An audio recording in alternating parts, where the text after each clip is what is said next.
coolest thing about Thundercats was that they took things from very different genres and put them all together. And they blended them to this show in a way that brought the best of those genres together. There is a mixture of science fiction and fantasy. There was swords, but there were spaceships. Even within the core team, you have quite a mix of science and sorcery. Everything seems to be completely meshed together. The storyline, how well written it was, how every episode was completely different than the next one. Like most kids, I'd have to identify with Lion-O because the series started off with him being a child and then him growing up, earning the respect of everyone else, being the leader of the Thundercats.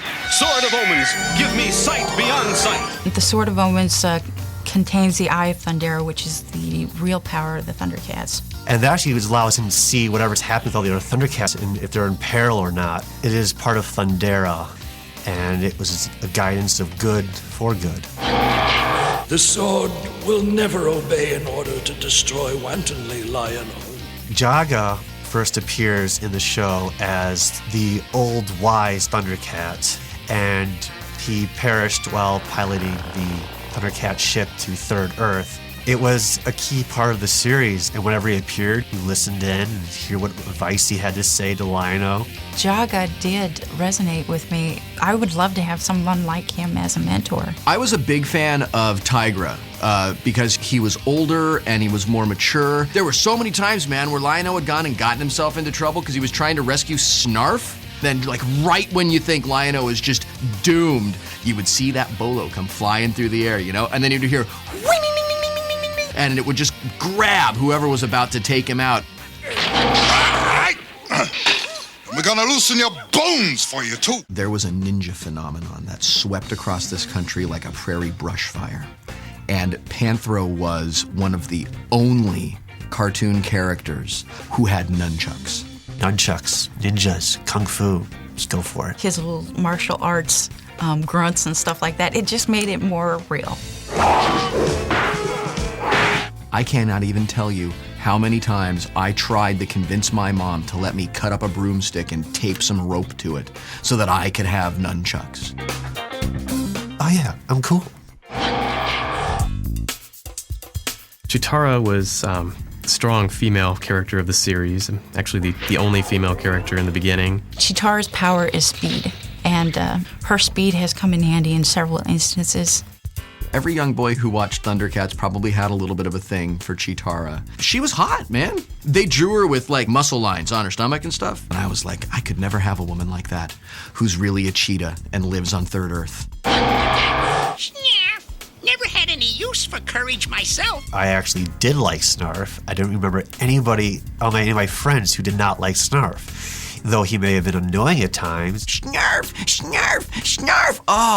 Oh, it just drove me nuts. I have to admit that one of my favorites on the entire show was Snarf. I've always had a taste for the underdog character in the cartoons. I always see him as the comedy relief. He has this comedian feel to him.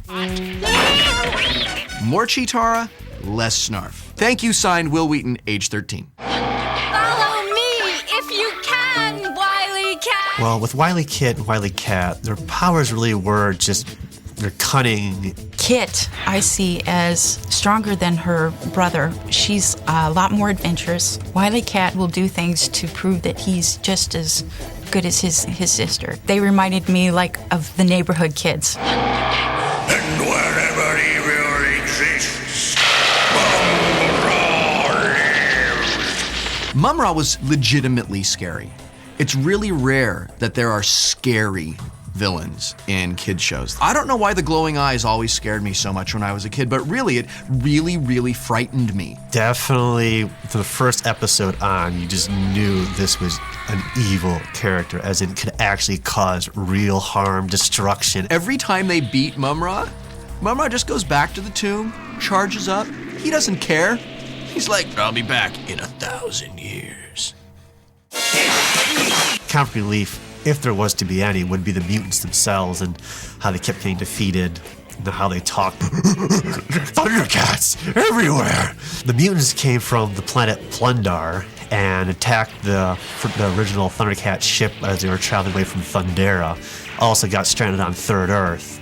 And there was Monkey and Jackal Man, Vulture Man, and Slythe, the leader. I still can't pronounce his name. Slaith, Snaith,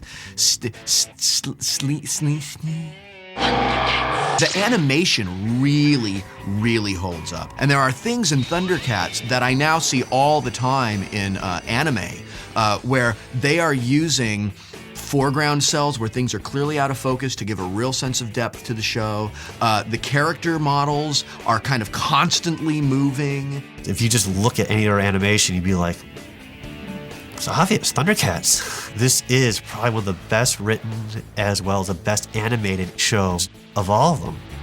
Thundercats is a mythological, very well thought out, very well animated, very well acted cartoon series. And it is not surprising to me at all that Thundercats was able to successfully endure for 10 years without any new content. Good quality entertainment tends to do that.